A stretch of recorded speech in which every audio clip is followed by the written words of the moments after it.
ಈ mind set ಅನ್ನ change ಮಾಡ್ಕೊಳ್ಳೋಕೆ ಆಗತ್ತಾ? ನಾನೇನು ಸಾಧಿಸಕ್ ಆಗ್ತಿಲ್ಲ, ನನ್ನಲ್ಲಿ ಪವರ್ ಇದೆ ಆದ್ರೂ ನಾನು ಏನು ಮಾಡಕ್ ಆಗ್ತಿಲ್ಲ ಅಂತ ಹೇಳಿ ಕೈ ಕಟ್ ಕೂತ್ಕೋತಾರೆ. ನನ್ನ ಮೈಂಡ್ ಸರಿ ಇಲ್ಲ, ನಾನು ಸರಿಯಾದ ಯೋಚನೆ ಮಾಡ್ತಾ ಇಲ್ಲ, ಬರೀ ಕೆಟ್ಟದ್ದೇ ಬರುತ್ತೆ ನನ್ನ ಮೈಂಡ್ಗೆ ಅನ್ನೋರಿಗೂ ಕೂಡ ನೀವು ಟ್ರೈನ್ ಮಾಡ್ತೀರಾ? ಖಂಡಿತ. ನಮಗ್ ಕಾಲ್ ಬಂದ್ರೆ ಫಸ್ಟ್ ಅವ್ರು ಕೇಳೋದೇ ಆ ಕ್ವಶನ್, ಮೇಡಮ್ ನನ್ಗೆ ಈ ತರ ಇದೆ ಮೈಂಡ್ ಸೆಟ್, ನೀವು ನಮ್ಗೆ ಹೆಲ್ಪ್ ಮಾಡ್ತೀರಾ ಅಂತ. ನಮ್ಗೆ ಈ ಲೈಫಲ್ಲಿ ಈ ತರ ಆಗ್ಬೇಕು ಅಂತ ಯೋಚನೆ ಮಾಡ್ತಿತ್ತು, ಅದೇ ಆಗೋದು. ನೀವು ಕೆಟ್ಟದಾದ್ರೂ ಹೇಳಿ ಒಳ್ಳೇದಾದ್ರೂ ಹೇಳಿ, ಎರಡಕ್ಕೂ ಒಂದೇ ಎನರ್ಜಿ. ಪ್ರತಿಯೊಬ್ಬ ಮಗುಗೂ ಪ್ರತಿಯೊಬ್ಬ ಜನತೆಗೂ ಈ ಒಂದು ರೇಖಿ ಶಕ್ತಿ ಅಳವಡಿಸ್ಕೊಳ್ಳೇಬೇಕು ಅಂತ. ಕಂಪ್ಲೀಟ್ ಪಾಸಿಟಿವ್ ಫ್ಯಾಮಿಲಿ ಇರುತ್ತೆ. ಆ ಮೈಂಡ್ ಸೆಟ್ ಒಬ್ರದ್ದು ಡಿಫ್ರೆನ್ಸೇ ಇರೋದಿಲ್ಲ. ಒಬ್ರೇನು ಆಲೋಚನೆ ಮಾಡ್ತಾರೆ, ಇನ್ನೊಬ್ರು ಅದೇ ತರ ಆಲೋಚನೆ ಇರುತ್ತೆ. ಬರೀ ರೇಖಿ ಹೇಳ್ಕೊಡ್ತೀನಿ ಅಂದ್ರೆ ಸರ್ 5 hours ಕೂತ್ಕೊಳ್ಳಿ ನನ್ನ ಜೊತೆ, A to Z ನಿಮ್ ಕಂಪ್ಲೀಟ್ ರೇಖಿ ಹೇಳ್ಕೊಡ್ತೀನಿ. ಪ್ರಿಯ ವೀಕ್ಷಕರೇ ನಮಸ್ಕಾರ. ಕಾರ್ಯಕ್ರಮವನ್ನು ನೋಡಿ ಸುಮ್ಮನಾಗಬೇಡಿ, ನಮ್ಮ ವಾಹಿನಿಯನ್ನ ಸಬ್ಸ್ಕ್ರೈಬ್ ಮಾಡ್ಕೊಳ್ಳಿ. ಸಬ್ಸ್ಕ್ರೈಬ್ ಮಾಡಿ ಪ್ಲೀಸ್. ಹಾಯ್ ಹಲೋ ನಮಸ್ಕಾರ ವೀಕ್ಷಕರೇ, ನಾನು ಸಂದೀಪ್ ಶೆಟ್ಟಿ ಹೆಗ್ಗದ್ದೆ. ಇದು ಹೆಗ್ಗದ್ದೆ ಸ್ಟುಡಿಯೋ. ವೀಕ್ಷಕರೇ, ರೇಖಿಯ ಬಗ್ಗೆ ವಿಶೇಷ ಕಾರ್ಯಕ್ರಮಗಳನ್ನು ಹೆಗ್ಗದ್ದೆ ಸ್ಟುಡಿಯೋದಲ್ಲಿ ನಾವು ಪ್ರಸಾರ ಮಾಡ್ತಾನೇ ಇದ್ದೀವಿ. ಇದರಿಂದ ಸುಮಾರು ಜನರಿಗೆ ಸಹಾಯ ಕೂಡ ಆಗಿದೆ. ನಾನಿವತ್ತು ಮೈಸೂರಿನಲ್ಲಿದ್ದೀನಿ. ಮೈಸೂರಿನ ರಮ್ಯಾ ರೇಖಿ ಹಬ್ನ ಒಳಗಡೆ ಇದ್ದೀನಿ. ನನ್ನ ಜೊತೆಗೆ ರೇಖಿ ಗ್ರ್ಯಾಂಡ್ ಮಾಸ್ಟರ್ ಆಗಿರುವಂತಹ ರಮ್ಯಾ ಸುರೇಶ್ ಅವರು ಇವತ್ತಿನ ಕಾರ್ಯಕ್ರಮದಲ್ಲಿ ನಮ್ಮ ಜೊತೆಗೆ ಜಾಯ್ನ್ ಆಗಿದ್ದಾರೆ. ಬನ್ನಿ, ನಿಮ್ಮೆಲ್ಲರ ಪರವಾಗಿ ಅವ್ರನ್ನ ಇವತ್ತಿನ ಕಾರ್ಯಕ್ರಮಕ್ಕೆ ಆತ್ಮೀಯವಾದ ಸ್ವಾಗತವನ್ನು ಕೊಡ್ತಾ ಇದ್ದೀನಿ. ಮೇಡಮ್, ಕಾರ್ಯಕ್ರಮಕ್ಕೆ ಸ್ವಾಗತ. ನಮಸ್ಕಾರ ಸರ್. ಸರಿ, ಸುಮಾರು 6,000ಕ್ಕೂ ಅಧಿಕ ಮಂದಿ ನಿಮ್ಮಿಂದ ರೇಖಿಯನ್ನು ಕಲಿತು ಸುಮಾರು ಜನರಿಗೆ ಅದು ಬೆನಿಫಿಟ್ ಕೂಡ ಆಯಿತು. ಮತ್ತು ಆ ದೀಕ್ಷೆಯನ್ನು ಪಡ್ಕೊಂಡು ಅದರಿಂದ ಫಲಾನುಭವಿಗಳಾದವರನ್ನು ಕೂಡ ನಾವು ಭೇಟಿ ಆಗಿದ್ದೀವಿ. ಸುಮಾರು ಜನ ಕರೆಯಲ್ಲೂ ಕೂಡ ನಮ್ಮನ್ನು ಸಂಪರ್ಕ ಮಾಡಿದವರನ್ನು ನಾವು ನೋಡಿದ್ದೀವಿ.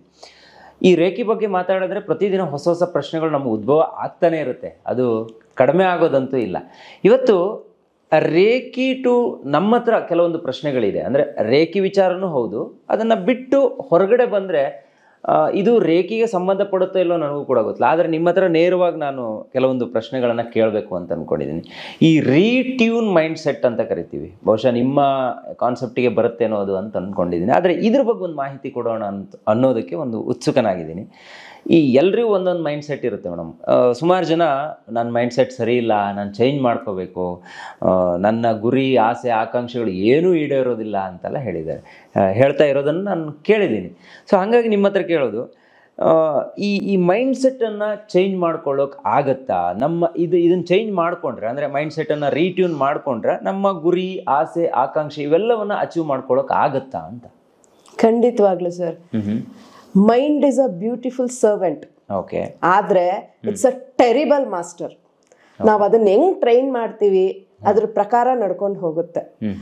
ನಾವ್ ಯಾವಾಗ ಈ ಮೈಂಡ್ಗೆ ಓನ್ಲಿ ಫ್ರಸ್ಟ್ರೇಷನ್ನು, ಡಿಪ್ರೆಷನ್ನು, ಮತ್ತೆ ಅನ್ವಾಂಟೆಡ್ ಥಿಂಕಿಂಗ್ಸು, ಸೋಷಿಯಲ್ ಬಿಲೀಫ್ಸ್ ಅಂತ ಹೇಳ್ತೀವಿ, ಅಂದ್ರೆ ನಮ್ಗೆ ಬೇಡದೇ ಇರೋಂಥ ಥಿಂಕಿಂಗ್ಸ್ ಅನ್ನ ಒಳಗಡೆ ಹಾಕ್ತಾ ಹೋಗ್ತೀವಿ. ನೀವು ಹೇಳ್ದಾಗೆ ಜನ ನಾನೇನು ಅಚೀವ್ ಮಾಡಕ್ ಆಗ್ತಿಲ್ಲ, ನಾನೇನು ಸಾಧಿಸಕ್ ಆಗ್ತಿಲ್ಲ, ನನ್ನಲ್ಲಿ ಪವರ್ ಇದೆ ಆದ್ರೂ ನಾನು ಏನು ಮಾಡಕ್ ಆಗ್ತಿಲ್ಲ ಅಂತ ಹೇಳಿ ಕೈ ಕಟ್ ಕೂತ್ಕೋತಾರೆ.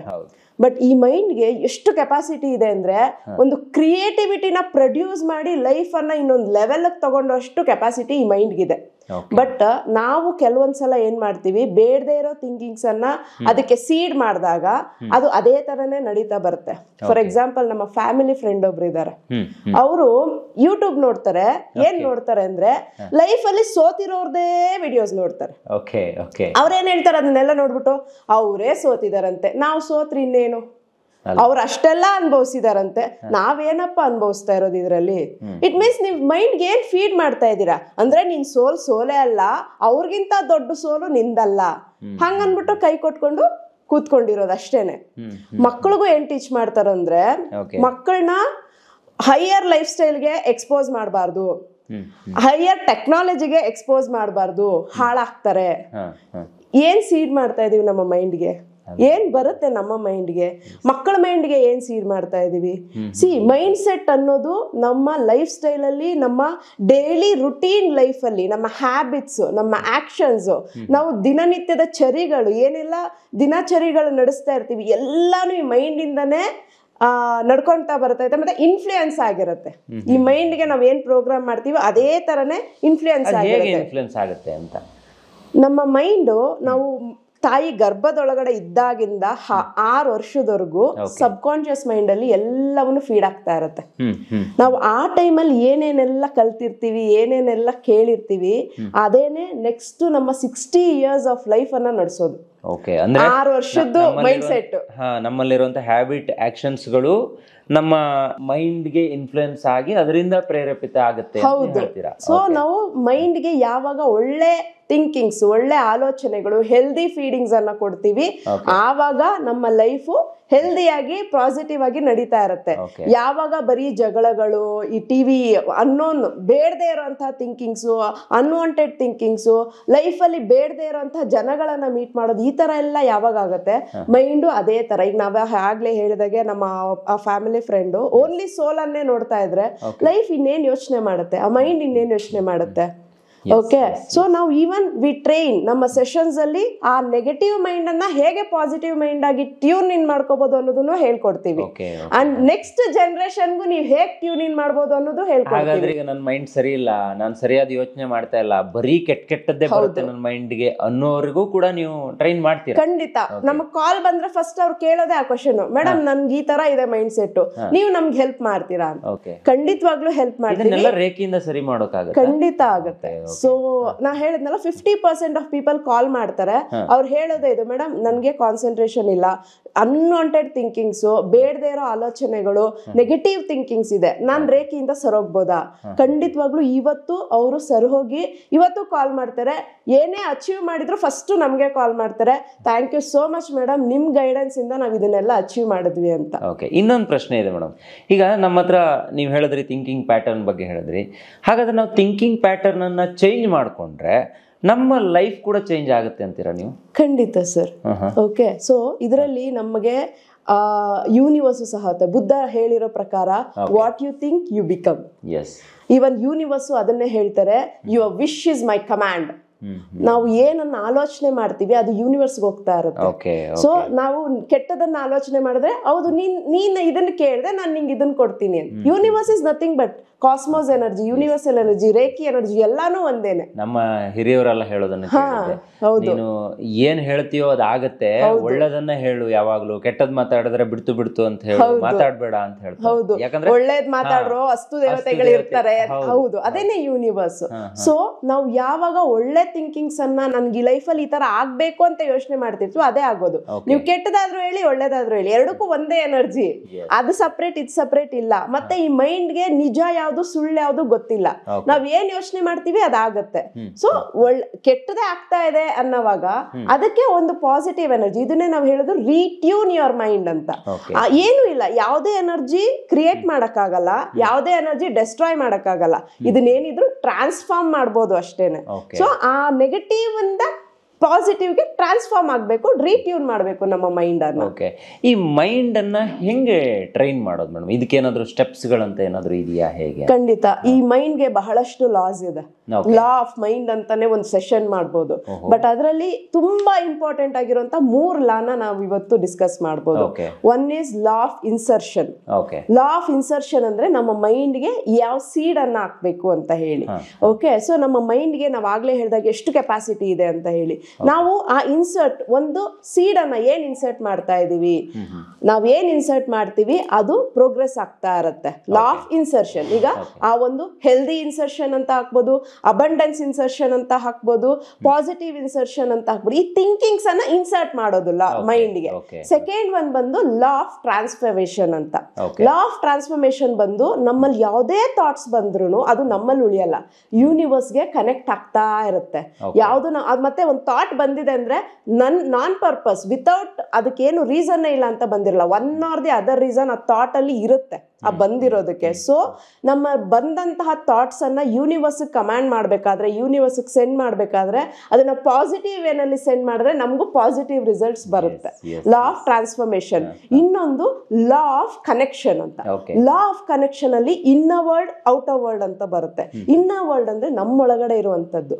ನಾವ್ ಹೇಳೋದು ನೀವು ಅವತ್ತಿಂದನೂ ಕೇಳ್ತಿದ್ದೀರಾ ಈ ಮಾತುಗಳನ್ನ. ಅಂದ್ರೆ ಹೊರಗಡೆ ಏನೇ ಪ್ರಾಬ್ಲಮ್ ಆಗ್ತಿದೆ ಅಂದ್ರು ಅದು ಹೊರಗಡೆದು ಪ್ರಾಬ್ಲಮ್ ಅಲ್ಲ, ಅದು ಒಳಗಡೆದು ನೆಗೆಟಿವ್ ಪ್ರಾಬ್ಲಮ್.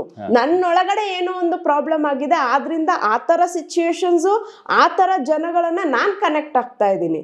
ಸೊ ಆ ತರ ಸಿಚುಯೇಷನ್ಸ್ ನನಗೆ ಬೇಡ ಅಂದಾಗ ನಾನು ನನ್ನೊಳಗಡೆ ಸರ್ ಮಾಡ್ಕೋಬೇಕು. Solution is not outside, solution is inside. So ನಾನು ನನ್ನೊಳಗಡೆ ಚೇಂಜ್ ಮಾಡ್ಕೊಂಡಾಗ through mind set, okay, through retuning your mind, ಇದನ್ನ ಚೇಂಜ್ ಮಾಡ್ಕೊಂಡಾಗ ಡೆಫಿನೆಟ್ಲಿ ನಿಮ್ ಲೈಫಲ್ಲಿ ಯಾವ ತರ ರಿಸಲ್ಟ್ ಅನ್ನ ನೀವು ಎಕ್ಸ್ಪೆಕ್ಟ್ ಮಾಡ್ತಾ ಇದ್ದೀರಾ, ಖಂಡಿತವಾಗ್ಲೂ ಆ ತರ ರಿಸಲ್ಟ್ ಬಂದೇ ಬರುತ್ತೆ. So this is called 3 laws of mind ಅಂತ. ಈ ಮೂರನ್ನ ಯಾರು ಪ್ರಾಕ್ಟೀಸ್ ಮಾಡ್ತಾರೋ V teach them in sessions. ಯಾವ ತರ ಮೈಂಡ್ ಅನ್ನ ಟ್ರೈನ್ ಮಾಡ್ಬೇಕು, ಯಾವ ತರ ಪಾಸಿಟಿವಿಟಿಗೆ ನಾವು ಕನೆಕ್ಟ್ ಆಗ್ಬೇಕು ಅಂತ ಹೇಳಿ. ಆಸ್ ವಿ ಟೋಲ್ಡ್, ನಾವು ನೆಕ್ಸ್ಟ್ ಜನರೇಷನ್ ಯಾವ ತರ ಟ್ರೈನ್ ಮಾಡ್ಬೋದು ಅನ್ನೋದು ಹೇಳ್ಕೊಡ್ತೀವಿ. ನೀವು ನೋಡಿದ್ರಿ, ನನ್ನ ಮಗ ಇಸ್ 1.5 year, ನನ್ ಜೊತೆ ಕೂತು ಓಂಕಾರ ಹೇಳ್ತಾನೆ, ಅವನು ನನ್ ಜೊತೆ ಕೂತು ಹನುಮಾನ್ ಚಾಲಿಸ ಹೇಳ್ತಾನೆ. ಓಕೆ, ಸೊ ಈ ತರ ಅದು ನಮ್ ನೆಕ್ಸ್ಟ್ ಜನರೇಷನ್ ಅಂದ್ರೆ ಬರೀ ಜನರೇಷನ್ ಅಲ್ಲ, ಮುಂದಿನ ಜನತೆ ಅದು ಅಲ್ವಾ. So there is lot more. ನಾವ್ ಏನ್ ಕೊಟ್ಟಿದೀವಿ ಅದಕ್ಕಿಂತ ಹೆಚ್ಚು ಅವ್ರು ಕೊಡ್ಬೇಕು ಈ ಪ್ರಪಂಚಕ್ಕೆ, ಈ ಮನುಕುಲಕ್ಕೆ. ಆದ್ರಿಂದ that is our responsibility. Okay, ಮತ್ತೆ ನಾವು ನಮ್ಮ ಲಾಸ್ಟ್ ಟೈಮ್ ಅಲ್ಲಿ ನೀವು ಹೇಳಿದ್ರಿ, ನಮ್ಮ ಒಬ್ರು ಇವ್ರು ಬಂದು ಹೇಳ್ದಾಗ, ಎಕ್ಸ್ಪೀರಿಯನ್ಸ್ ಶೇರ್ ಮಾಡಿದಾಗ, ಪ್ರತಿಯೊಬ್ಬ ಮಗುಗೂ ಪ್ರತಿಯೊಬ್ಬ ಜನತೆಗೂ ಈ ಒಂದು ರೇಖಿ ಶಕ್ತಿ ಅಳವಡಿಸ್ಕೊಳ್ಳೇಬೇಕು ಅಂತ. ಸೊ ಒನ್ಸ್ ಆ ಒಂದು ರೇಖಿ ಶಕ್ತಿನ ನೀವು ಅಳವಡಿಸ್ಕೊಂಡಾಗ, ಮನೆಯಲ್ಲಿ ಒಬ್ಬ ಪರ್ಸನ್ ಆ ರೇಖಿ ಶಕ್ತಿನ ಅಳವಡಿಸ್ಕೊಂಡ್ರು ಅಂದ್ರೆ ಆ ಮನೆಯಲ್ಲಿ ನೆಗೆಟಿವಿಟಿ ಅನ್ನೋದೇ ಇರಲ್ಲ. ಸೊ ಎಂಟೈರ್ ಫ್ಯಾಮಿಲಿ ಚೇಂಜ್ ಆಗೋಗುತ್ತೆ, ಕಂಪ್ಲೀಟ್ ಪಾಸಿಟಿವ್ ಫ್ಯಾಮಿಲಿ ಇರುತ್ತೆ. ಆ ಮೈಂಡ್ ಸೆಟ್ ಒಬ್ರದ್ದು ಡಿಫ್ರೆನ್ಸೇ ಇರೋದಿಲ್ಲ. ಒಬ್ರೇನ್ ಆಲೋಚನೆ ಮಾಡ್ತಾರೆ, ಇನ್ನೊಬ್ರು ಅದೇ ತರ ಆಲೋಚನೆ ಇರುತ್ತೆ. ಈ ಮೈಂಡ್ ಸೆಟ್ ಅನ್ನ ರೀಟ್ಯೂನ್ ಮಾಡೋದಕ್ಕೆ ಎಷ್ಟು ದಿನ ಬೇಕಾಗುತ್ತೆ ಮೇಡಮ್? ಯಾಕಂದ್ರೆ ಇವತ್ತಿನ ದಿನಮಾನದಲ್ಲಿ ಜನಕ್ಕೆ ಇವತ್ತು ಬಂದು ನಾಳೆ ಸರಿ ಆಗ್ಬೇಕು. ಹೌದು, ನಾನು ಎಲ್ರಿಗೂ ಹೇಳ್ತಾ ಇರ್ತೀನಿ, ಯಾವುದು ಒಂದು ರಾತ್ರಿಯಲ್ಲಿ ಆಗುವಂತ ಕೆಲಸ ಅಲ್ಲ, ಅದು ಒಂದ್ ದಿನದಲ್ಲಿ ಆಗುವಂತ ಕೆಲಸ ಅಲ್ಲ ಅಂತ. ಸರಿ, ಸುಮಾರು ಎಷ್ಟು ದಿನ ಮಾಡುವ? ಈಗ ನಿಮ್ಮ ಹತ್ರ ಎಷ್ಟು ದಿನ ತರಗತಿ ಅಟೆಂಡ್ ಆಗಬೇಕು?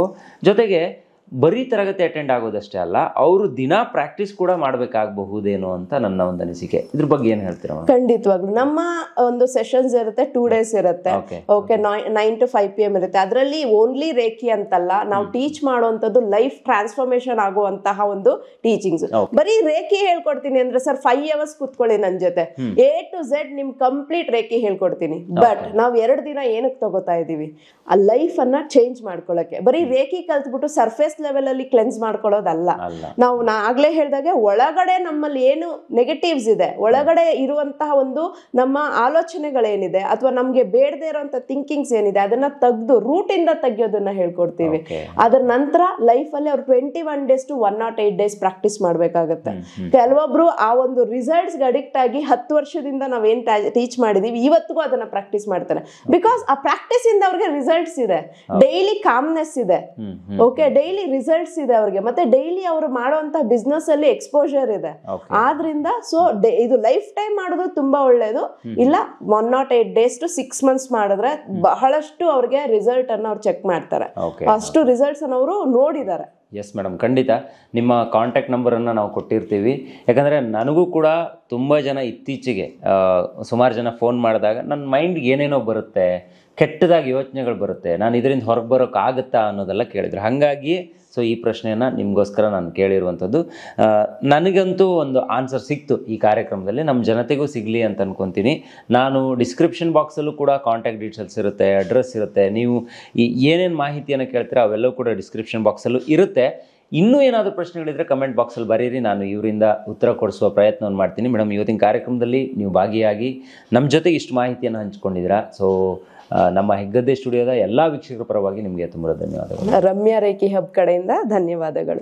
Thank you madam. ನೋಡಿದ್ರಲ್ಲ ವೀಕ್ಷಕರೇ, ಇದು ಈ ಹೊತ್ತಿನ ವಿಶೇಷ.